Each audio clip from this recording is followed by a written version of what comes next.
యేసుక్రీస్తు నామములో నా శుభాభివందనాలు తెలుపుతున్నాను. Praise the lord.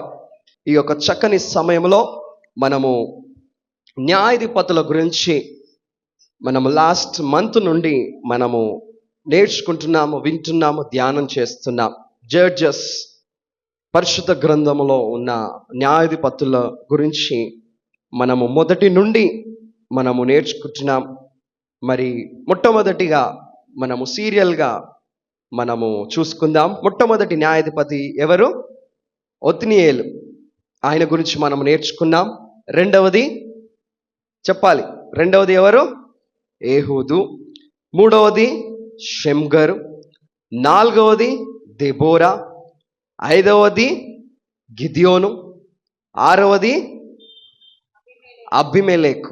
అనగా లాస్ట్ వీక్ పోయిన వారము అబీమెలెకు గురించి మనము నేర్చుకున్నాం. దాని తర్వాత దానికంటే వీళ్ళందరికంటే ముందు మనం యెఫ్తా గురించి కూడా మనము నేర్చుకున్నాం కదా.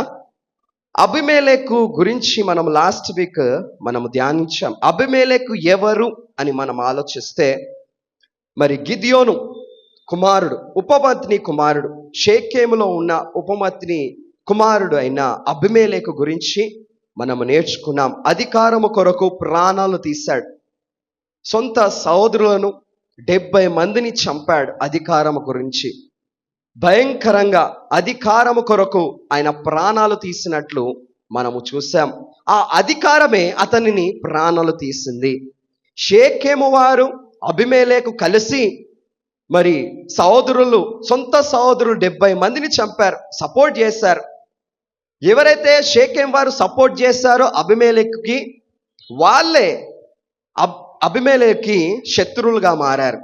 దేవుడు వాళ్ళ మధ్యలో వైరము పెట్టి దురాత్మను పంపించి, చూడండి, అబీమెలెకును షేకెములో ఉన్న ఒక స్త్రీ తిరికటి రాయి ఆయన నెత్తి మీద వేసి ఆ కపాలము వలగొట్టినట్లు మనము లాస్ట్ వీక్ మనము నేర్చుకున్నాం.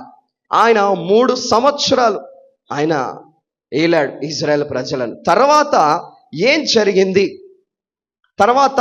జరిగింది అని ఈరోజు మనము నేర్చుకోబోతున్నాం. చూడండి, న్యాయాధిపతుల గ్రంథం 10వ అధ్యాయము 1వ వచనం.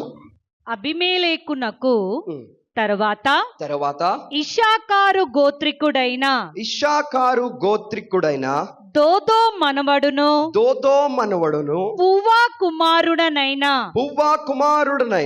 తోలా న్యాయాధిపతిగా నియమింపబడెను. చూడండి, ఇక్కడ అబీమెలెకు తర్వాత ఏం జరిగిందంటే, ఇశ్శాఖారు గోత్రికుడైన దోదో కదా. ఇశ్శాఖారు అనగా రివార్డ్, గిఫ్ట్. ఈ గోత్రికుడైన దోదో మనవడు. చూడండి, ఇశ్శాఖారు గోత్రికును మనం గమనించినట్లయితే, యాకోబు, జేకబ్, లేహాకు పుట్టిన 5వ సంతానం ఇశ్శాఖారు. 5th sun. 12 గోత్రాలలో 5వ వాడు ఈ యొక్క ఇశ్శాఖారు. చూడండి, ఈయనకు 4 కుమారులు కూడా ఉన్నారు. ఆదికాండము 46వ అధ్యాయము 13వ వచనం చూడండి, ఆ కుమారుల పేర్లు ఏంటో. ఇశ్శాఖారు కుమారులైన తోలా, పువ్వా, యోబు, షిమ్రోను. చూడండి, ఈ 4 జనరేషన్స్ ని కూడా మనం చూస్తున్నాం. చూడండి, ఈ ఇశ్శాఖారు గోత్రికుడైన దోదో అనగా బిలవ్డ్, ప్రియమైన దోదో మనవడు. దాని తర్వాత పువ్వా అనగా తండ్రి, పువ్వా అనగా వెలుగు, లైట్. పువ్వా కుమారుడైన తోలా న్యాయాధిపతిగా నియమించబడెను. చూడండి, ఈ యొక్క తోలా గురించి మనము చూస్తున్నాం. అనగా తోలా గురించి మనము చూసే ముందు పరిశుద్ధాత్మ దేవుడు ఏ గోత్రము వాడో రాయించాడు, ఎవరు మనవడో రాయించాడు, ఎవరు కుమారుడో కూడా రాయించాడు కదా. ఇశ్శాఖారు గోత్రం అంట ఈ యొక్క తోలాది. ఎవరు మనవడు? దోదో మనవడు. Is the grand father of Tola. చూడండి, అదేవిధంగా పువ్వా కుమారుడు. ఎవరు కుమారుడు? పువ్వా కుమారుడు అనగా వెలుగు.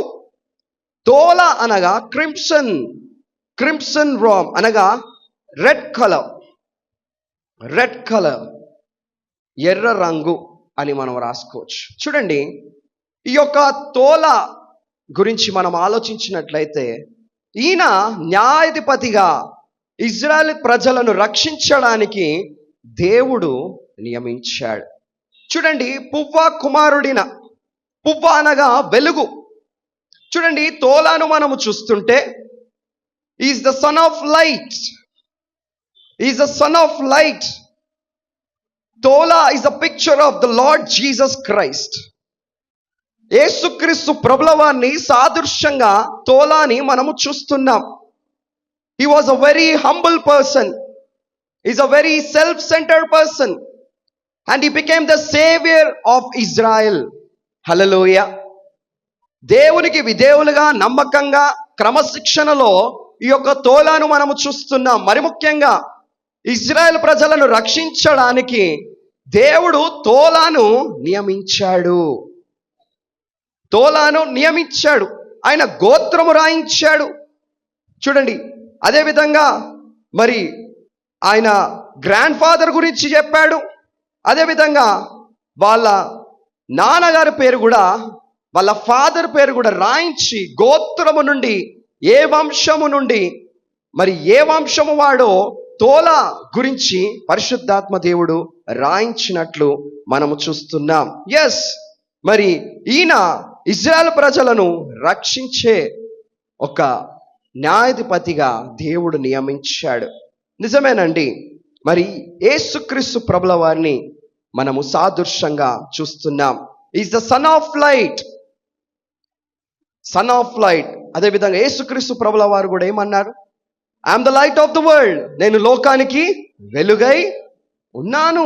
జాన్ 8:12 verse పరిశుద్ధాత్మ దేవుడు రాయించాడు. అవును, దేవుడు లోకానికి వెలుగై ఉన్నాడు. అప్పుడు దాని తర్వాత ఏం జరిగిందో మనం చూసుకుందాం. అతడు ఎఫ్రామీయుల మన్యమందలి. చూడండి, ఎఫ్రాయిము అంటే ప్రాస్పారిటీ, ఫ్రూట్ఫుల్నెస్. షామీరులో నివసించిన వాడు. షామిరు అనగా డైమండ్. ఎఫ్రాయిము మన్యము, అదేవిధంగా షామిరులో ఆయన నివసించాడు. చూడండి, he has a wealthy prosperity life. Prosperity life గట్టిగా షామిరు అంటే స్ట్రాంగర్ అని కూడా మనం అనుకోవచ్చు. గట్టి జీవితం. ఆయన నివసించాడు అక్కడ తోల. ఆయన నివసించి ఆయన న్యాయాధిపతిగా పరిపాలన చేస్తున్నాడు. హల్లెలూయా, హల్లెలూయా. చూడండి, 2వ వచనం. అతడు 23 సంవత్సరములు ఇజ్రాయేలుకు న్యాయాధిపతి అయి ఉండి చనిపోయి షామీరులో పాతిపెట్టబడెను. చూడండి, షామీరులో పాతిపెట్టబడెను. అతడు ఎన్ని సంవత్సరాలు పరిపాలన చేశాడు? 23 years. 23 సంవత్సరాలు ఆయన పరిపాలన చేశాడు. దాని తర్వాత షామీరులో ఆయన పాతిపెట్టబడ్డాడు, చనిపోయాడు. అక్కడ ఆ ప్రాంతంలో పాతిపెట్టబడ్డాడు ఈ యొక్క తోల. చూడండి, అంతే. ఇంకేం చేయలేదా అని మనం ఆలోచిస్తే ఏం చేయలేదండి. ఆయన ఆ దేశాన్ని కాపాడి 23 years పరిపాలన చేసి చనిపోయాడు. ఏం చేయలేదా అని మనం ఆలోచిస్తే ఏం చేయలేదు. ఆయన గురించి 2 వచనాలలోనే పరిశుద్ధాత్మ దేవుడు రాయించాడు. కేవలం 2 వచనములోనే, మరియు వేరే వచనము లేదు. 2 వచనాలలోనే ఆయన పరిపాలన గురించి పరిశుద్ధాత్మ దేవుడు రాయించాడు. తర్వాత షామీరులో ఆయన చనిపోయాడు అనగా మనం ఒక్కసారి అరే ఏం చేయలేదని మనం ఆలోచిస్తే, చూడండి ఆయన ఏం చేస్తాడో తెలుసా? 23 సంవత్సరాలు ఇజ్రాయెల్ ప్రజలను శాంతియుతంగా నడిపించాడు. హల్లెలూయా. చాలా గొప్ప మాట అది, పీస్. శాంతియుతంగా ఆయన నడిపించినట్లు మనము చూస్తున్నాం. Is not a great leader. నేను అనుకోవచ్చు, చూడండి, గిద్యోను లెక్క, దెబోరా లెక్క, లేదా యెహూదు లెక్క కత్తిని కూడా పెట్టుకోలేదు ఆయన. అంత బలమైన నాయకుడు కూడా కాదు. కానీ ఆయన ఏం చేశాడు అని ఇజ్రాయెల్ ప్రజలలో మనము గమనించినట్లయితే, ఆ దేశంలో ఏం చేశాడని గమనించినట్లయితే, ఆయన శాంతిని ప్రకటించాడు ఇజ్రాయెల్ ప్రజల ఎడల. చూడండి, he maintain the peace in the life of Israelites. యుద్ధాలు జరగలేదు, కొట్లాటలు కాలేదు, పోట్లాటలు కాలేదు, శత్రువులు రాలేదు, శత్రువులు అడుగు పెట్టలేదు, ఇజ్రాయెల్ ప్రజలు బానిసత్వంలోకి వెళ్ళలేదు. ఎన్నో విషయాలు మరి ముఖ్యంగా ఇజ్రాయెల్ ప్రజలు చేసే పాపాలకు, ఆ బ్యాడ్ సిచ్యువేషన్లో కూడా ఆయన తట్టుకొని, ఆ ప్రజలను తట్టుకొని ఆయన శాంతియుతంగా నడిచినట్లు మనం చూస్తున్నాం. హల్లెలూయా. 23 సంవత్సరాలు ఆయన చూడండి పీస్ని మెయింటైన్ చేస్తాడు, శాంతిని మెయింటైన్ చేస్తాడు. చూడండి నా ప్రియ సంగమా, is not like a Gideon as well as a Deborah. చూడండి, అంత గొప్ప సైన్యం కూడా ఆయనకు లేదు, ఆ సైన్యాలు కూడా లేరు ఆయనకి. కానీ ఆయన శాంతియుతంగా 23 సంవత్సరాలు మరి ఇజ్రాయెల్ ప్రజల ఎడల న్యాయాధిపతిగా దేవుడు నియమించాడు. తర్వాత షమ్రోన్లో ఆయన చనిపోయినట్లు మనము చూస్తున్నాం. ఎన్ని ఇయర్స్ అండి? 23 ఇయర్స్. గుర్తుపెట్టుకోండి. దాని తర్వాత ఎవరు న్యాయాధిపతి అయ్యారు అని మనం గమనించినట్లయితే చదవండి అక్క. అతని తర్వాత గిలాదు దేశస్థుడైన యాయేరు నియమింపబడిన వాడై 22 సంవత్సరములు ఇజ్రాయేలుకు న్యాయాధిపతిగా ఉండెను. చూడండి, తోలా తర్వాత, అతని తర్వాత చూడండి, మనం గమనించాలి. తోలా చనిపోయాడు 23 ఇయర్స్ పరిపాలన చేసి. తోలా తర్వాత ఎవరు న్యాయాధిపతి పీఠం మీద కూర్చున్నారంటే గిలాదు దేశస్థుడైన యాయేరు అనగా హీస్ ఎన్లైట్ అనగా కాంతి, షైన్. చూడండి, గిలాదు దేశస్థుడు. చూడండి, is the member of branch of Israelites, tribe of descendant of Manasseh. చూడండి, ఈయనది కూడా ఎక్కడి నుండి వచ్చాడో పరిశుద్ధాత్మ దేవుడు రాయించాడు. గిలాదు దేశస్థుడు మీనింగ్ ఏంటంటే టెస్ట్ మనీ, సాక్ష్యం, హీల్ అని కూడా మనం రాసుకోవచ్చు, విట్నెస్. చూడండి, గిలాదు దేశస్థుడైన యాయేరు నియమించబడ్డాడు. ఎన్ని సంవత్సరాలు పరిపాలన చేశాడు? 22 ఇయర్స్, 22 సంవత్సరాలు పరిపాలన చేశాడు. ఇజ్రాయెల్ ప్రజల ఎడల న్యాయాధిపతిగా ఆయన ఉన్నట్లు మనం చూస్తున్నాం. తోలా చనిపోయిన తర్వాత చూడండి, అప్పుడు 4వ వచనాన్ని మనం చదువుకుందాం. అతనికి 30 మంది కుమారులుండిరి. వారు 30 గాడిద పిల్లలను నెక్కి తిరుగువారు. 30 ఊరులు వారికుండెను. నేటి వరకు వాటికి యాయీరు గ్రామములని పేరు. చూడండి, హల్లెలూయా. అతనికి ఎంతమంది కుమారులండి? 30 మంది కుమారులు. గిద్యోనుకు ఎంతమంది కుమారులు? 70. పాపం చంపేశాడు అబీమెలెకు కదా. యాయేరుకేమో అతనికి 30 మంది కుమారులు ఉన్నారు. వారికి ఏమున్నాయంట? గాడిదలున్నాయి, డాంకీస్. ఆ డాంకీస్ మీద, గాడిదల మీద ఎక్కి తిరుగుతున్నారంట ఇజ్రాయెల్ దేశంలో, ఇజ్రాయెల్ ప్రజల మధ్యలో. Donkey represents peace. చూడండి, గుర్రాలేమో యుద్ధానికి వాడతారు కదా, వార్స్ అయ్యేటప్పుడు గుర్రాలను వాడతారు. కానీ గాడిదలకు బట్టలు పెట్టుకోవడానికి కదా సాకులలో వాడతారు. బట్టలు వేసుకొని తీసుకొని వెళ్తుంటారు, చాలా ఉపయోగపడుతుంది. అదేవిధంగా యేసుక్రీస్తు ప్రభుల వారు కూడా గాడిద మీద ఎక్కాడు యెరూషలేము పట్టణంలో. హోసన్నా జయము, హోసన్నా జయము అని ఆ ప్రాంతంలో ఆ గాడిద ఎంత అదృష్టవంతురాలో. యేసుక్రీస్తు ప్రభుల వారు గాడిద మీద కూర్చున్నాడు. మరి ముఖ్యంగా గాడిద పాలు అని వరుతుంటారు కదా, గాడిద పాలు తాగితే కోల్డ్ పోతుంది, ఇంకా కాఫ్ కూడా పోతుంది. చిన్నప్పుడు నేను వింటుండే వెనకలో, ఇప్పుడు వస్తున్నదో లేదో నాకు తెలియదు కానీ చూడండి, మరి ముఖ్యంగా గాడిద ఒక్కసారి అలిగిందంటే చనిపోయేంత వరకు మన ముఖం చూడదు, చనిపోయేంత వరకు మన ముఖం చూడదు, మెడ చాచే నడుస్తుంది. కోపం వచ్చిందంటే వెనక కాలుతుంది అంతది కదా. He was associated with donkeys. యాయేరు, ఆ గాడిదలు ఈయనకున్నాయి. 30 మంది కుమారులు ఉన్నారు. ఆ 30 మంది కుమారులు కూడా గాడిదల మీద ఎక్కి ఆ ఇజ్రాయెల్ ప్రజల ఎడల మధ్యలో తిరుగుతున్నారు. వాళ్ళకు తోచిన సహాయమును కూడా చేస్తున్నారు. యాయేరు చెప్పిన మాటలను వింటున్నారు కుమారులు కూడా. శాంతియుతంగా వీళ్ళు నడుస్తున్నారు కుమారులు కూడా. మరి ముఖ్యంగా ఆ కుమారులకు కూడా 30 ఊర్లు కూడా ఉన్నాయండి. 30 మందికి 30 ఊర్లు కదా, ఊర్లు 30 మందికి 30 ఊర్లు. ఆ ఊర్ల పేర్లేంటి? యాయిరే తండ్రి పేరే పెట్టుకున్నారు. అంటే అప్పుడు మనం కౌంట్ చేసుకోవాలి.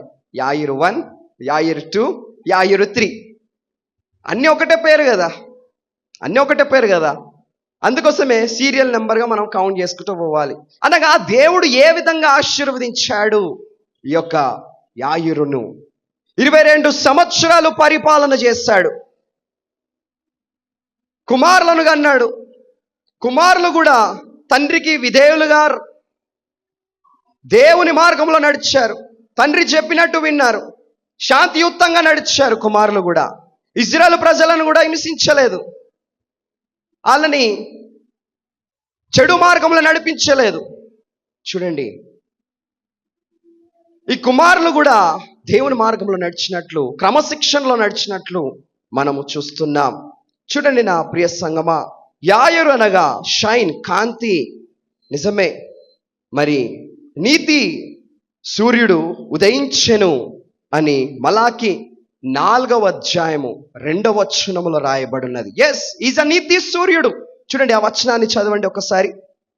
అయితే నా నామమందు భయభక్తులు గలవారగు మీకు నీతి సూర్యుడు ఉదయించును. Praise the lord. చూడండి ఎంత చక్కగా రాయబడినది. ఆయన నామమందు ఎవరైతే భయభక్తులుగా ఉంటారో దేవుడు వాళ్ళకి ఏం బిరుదిస్తున్నాడు? నీతి సూర్యుడు ఉదయించెను అని పరిశుద్ధాత్మ దేవుడు రాయిస్తున్నాడు. యాయేరు కూడా భయభక్తులుగా దేవుని ఎడలో ఉంటున్నాడు. చూడండి, అందుకోసమే ఈ షైన్ ఇజ్రాయెల్ ప్రజల ఎడల ఆయన కాంతి ప్రభవిస్తుంది. ఒక నీతి సూర్యుడుగా ఆయన కుటుంబము ఉదయిస్తుంది. హల్లెలూయా. ఈజ్ ద లైట్ అని కూడా మనం అనుకోవచ్చు, వెలుగు కూడా అనుకోవచ్చు. చూడండి, ఈ వ్యక్తి కూడా యేసుక్రీస్తు ప్రభుల వారికి సాదృశ్యంగా మనము చూస్తున్నాం. చూడండి, యాయేరు కూడా, ఈయన కూడా 22 సంవత్సరాలు పీస్ని మెయింటైన్ చేస్తాడు, శాంతిని మెయింటైన్ చేస్తాడు, నెమ్మదిని మెయింటైన్ చేస్తాడు, అభివృద్ధి మార్గంలో నడిపించాడు ఇజ్రాయెల్ ప్రజలను. చూడండి ఎంత అద్భుతమైన పరిపాలన చేశాడంటే అంత అద్భుతమైన పరిపాలన చేశాడు ఈ యొక్క యాయేరు కూడా. చూడండి, దేవుడు ఏ విధంగానైతే యేసుక్రీస్తు ప్రభుల వారిని, తండ్రి ఏ విధంగానైతే యేసుక్రీస్తు ప్రభుల వారిని ఎన్నుకొని లోకానికి నడిపించాడో, ఈ లోకములో ఎన్ని నిందలు అవమానాలు వచ్చినా యేసుక్రీస్తు ప్రభుల వారు శాంతియుతంగా నడిపించాడండి. చూడండి, యేసుక్రీస్తు ప్రభుల వారు అంటేనే పీస్ కదా. క్రైస్తవులను చూడగానే చూడండి అందరూ వాళ్ళు కామ్గా ఉంటారు, తిరగబడరు, శాంతిగా ఉంటారు, పీస్గా ఉంటారు అని ఒక బిరుదు మనకి. అందరూ కోపపడినట్టు మనము కోపపడం, ఎన్ని మాటలన్నా, ఎన్ని నిందలన్నా, ఎన్ని అవమానాలన్నా క్రైస్తవుల ఎడల మనము నెమ్మదిగా ఆలోచించి స్టెప్స్ వేస్తుంటాం. హల్లెలూయా. మనము భారమంతా దేవుని మీదనే పెడతాము కదా, ఆయననే చూసుకుంటాడని. చూడండి, అదే విధంగా యాయేరు కూడా అదే మెయింటైన్ చేస్తున్నాడు. చూడండి, is the saviour of Israelites. ఆయన ఒక రక్షకుడుగా ఇజ్రాయెల్ ప్రజలలో మరి ఉంటున్నాడు. ఆయననే కాకుండా ఆయన కుమారులు కూడా, Jair had a sons who were ambassadors of peace to the nation of Israel. చూడండి, ఆయన కుమారులు కూడా they were the ambassadors of peace. చూడండి, వాళ్ళు కూడా అదే తండ్రి బాటలో నడుస్తున్నారు. Jesus has a childrens who are the ambassadors of peace and salvation to the entire world. Hallelujah. ప్రపంచానికే ఆయన పిల్లలు, యేసుక్రీస్తు ప్రభుల వారి పిల్లలు అనగా మనము శాంతియుక్తంగా కూడా మనము వెళ్తుంటాం. హల్లెలూయా. దేవుడు ఆ విధంగా మనల్ని నిర్మించాడు. ఈ లోకములో రక్షణను మనకిచ్చి లోకానికి రక్షణను కలిగించడానికి మరి లోకములో పరిచయం చేశాడు. చూడండి 5వ వచనము. అవి గిలాదు దేశంలోనున్నవి. చూడండి, అవి గిలాదు దేశములో ఉన్నవి. యాయీరు చనిపోయి. చూడండి, ఇక్కడ యాయీరు చనిపోయి కామానులో పాతిపెట్టబడెను. కామానులో పాతిపెట్టబడెను.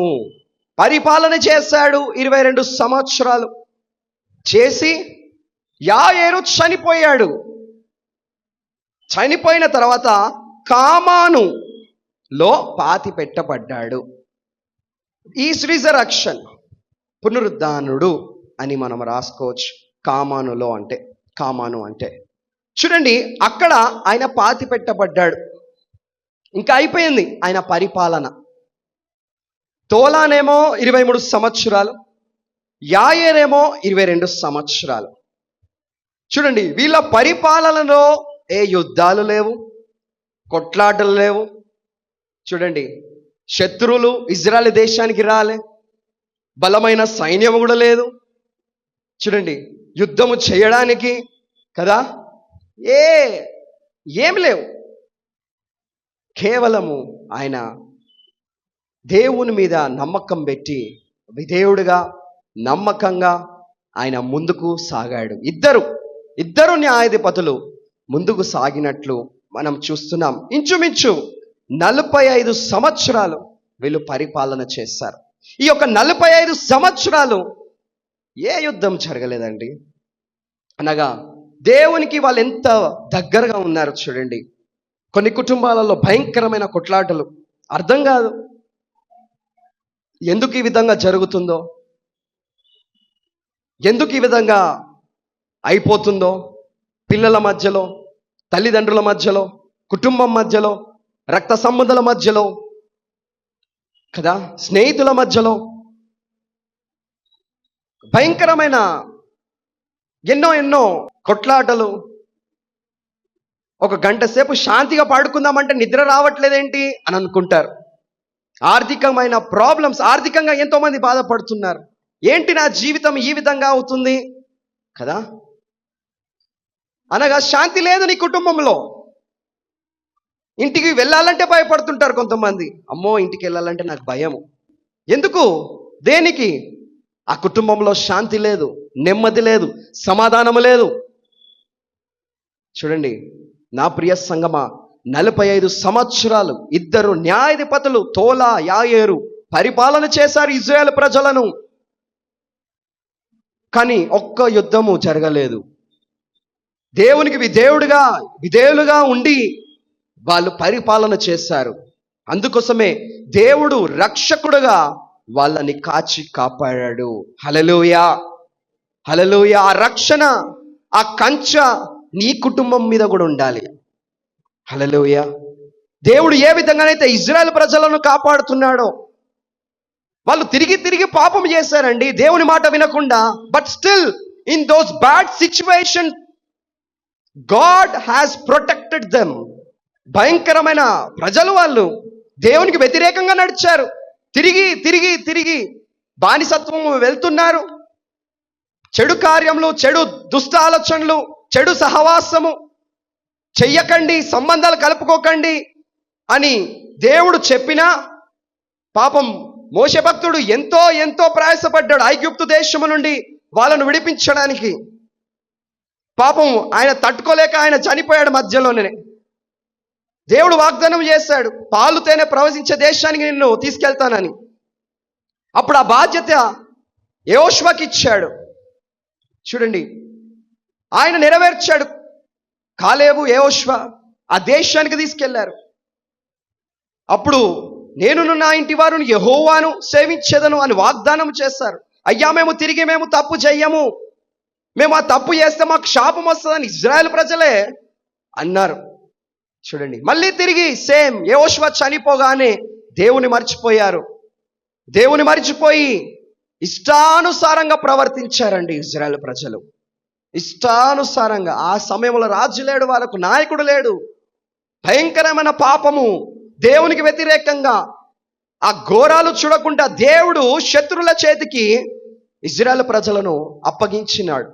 అప్పుడు ఇజ్రాయెల్ ప్రజలు ఆ బాధను తట్టుకోలేక దేవునికి మొరపెట్టగానే ఒక్కొక్క న్యాయాధిపతిని దేవుడు వాళ్ళ మధ్యలో ఒక రక్షకుడుగా నడిపించినట్లు మనం చూస్తున్నాం కదా. అట్లా రక్షించి తోల వరకు మనం చూసాం. ఈ తోల యాయరు వీళ్ళ పరిపాలనలో అదే జరుగుతుందేమో అనుకున్నారు. అబీమెలెకు చనిపోయాడు. చూడండి, వీళ్ళ పరిపాలనలో కూడా ఎన్నో యుద్ధాలు జరుగుతాయి. తిరిగి మళ్ళీ ఇజ్రాయెల్ ప్రజలు కంటిన్యూ అవుతారేమో అనుకున్నారు. కానీ వీళ్ళు ఆ విధంగా చేయలేదు. దేవునికి ఇష్టలుగా బతికారు, నమ్మకంగా బ్రతికారు. అందుకోసమే 45 సంవత్సరాలు దే మెయింటైన్ ద పీస్. హల్లెలూయా. ఆ దేశంలో శాంతి ఉన్నది, సమాధానం ఉన్నది.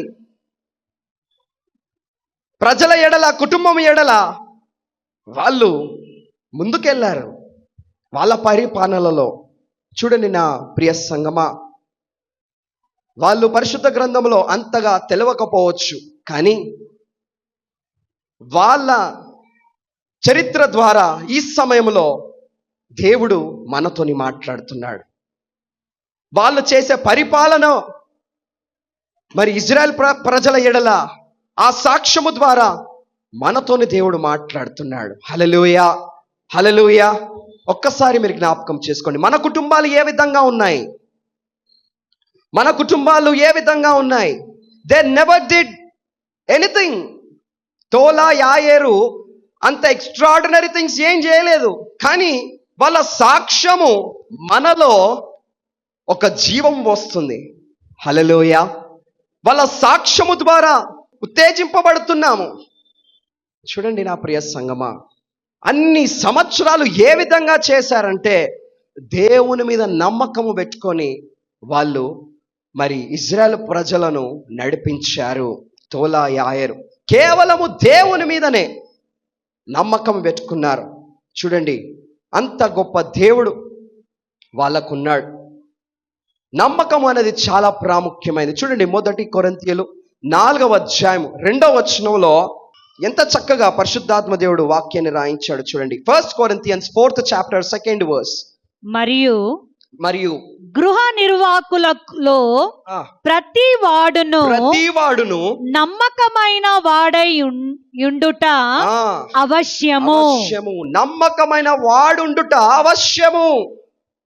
ఎస్, నమ్మకంగా ఉండాలి మనము ప్రతి విషయంలో, గృహంలో కానీ, పిల్లల ఎడలో కానీ కదా, తల్లిదండ్రుల మధ్యలో కానీ, రక్త సంబంధాల మధ్యలో కానీ నమ్మకం అనేది చాలా ప్రాముఖ్యమైంది. సంఘములో నమ్మకంగా ఉండాలి. మీరుండే కమ్యూనిటీ ప్రాంతంలో నమ్మకంగా ఉండాలి.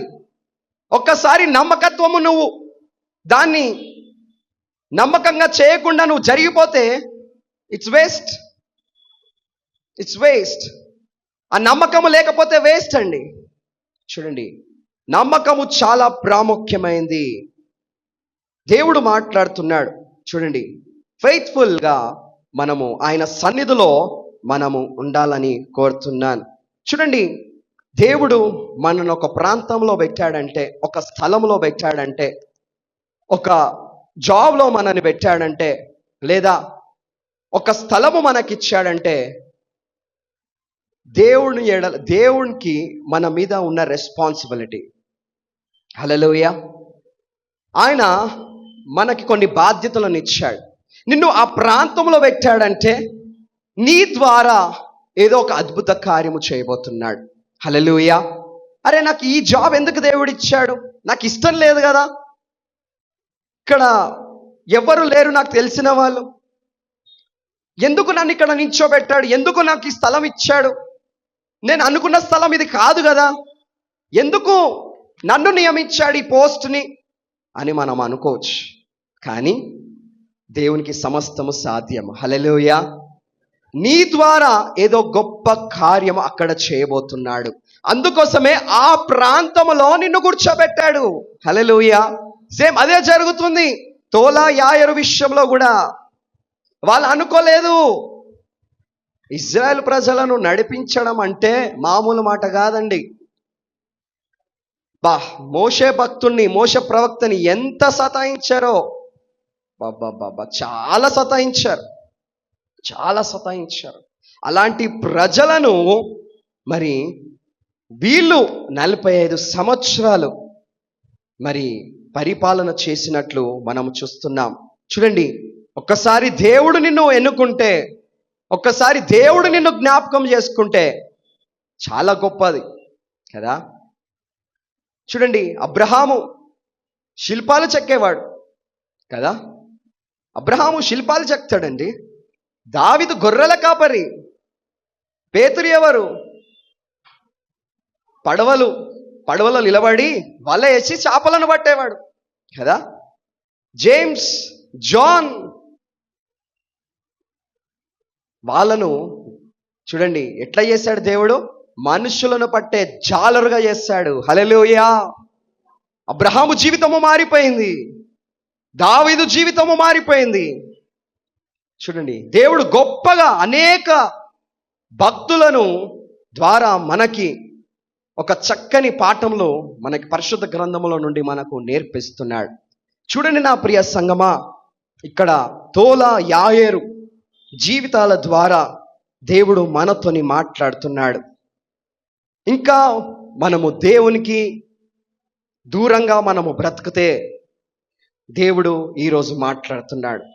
నీ కుటుంబంలో శాంతి, సమాధానము, నెమ్మది లేకపోతే చూడండి, నేడే దేవుని ముందుకు రా. నీ హృదయాన్ని దేవునికి ఇవ్వు. ప్రతి విషయము దేవునికి సమర్పించు. ప్రతి నీ ప్రార్థన అంశము దేవుని పాద సన్నిధిలో నువ్వు వేడుకో. మనుషులను ఆశ్రయించట కంటే యెహోవాను ఆశ్రయించటం మేలు అని పరిశుద్ధ గ్రంథంలో ఎంత చక్కగా దేవుడు ప్రతిసారి మనను బలపరుస్తుంటాడు. నా ప్రియ సంగమా, తోలా యాయరు కూడా మరి దేవుణ్ణి ఆశ్రయిస్తూ దేవుని ముందడ పెట్టి వాళ్ళు పరిపాలన చేశారు. వాళ్ళ జీవితంలో మరి దేవుడు గొప్ప, మరి వాళ్ళ పరిపాలనలో దేవుడు గొప్ప మేలులను చేశాడు. హల్లెలూయా. హల్లెలూయా. దేవుడి కొద్ది మాటలు దీవించి ఆశీర్వదించునుగాక.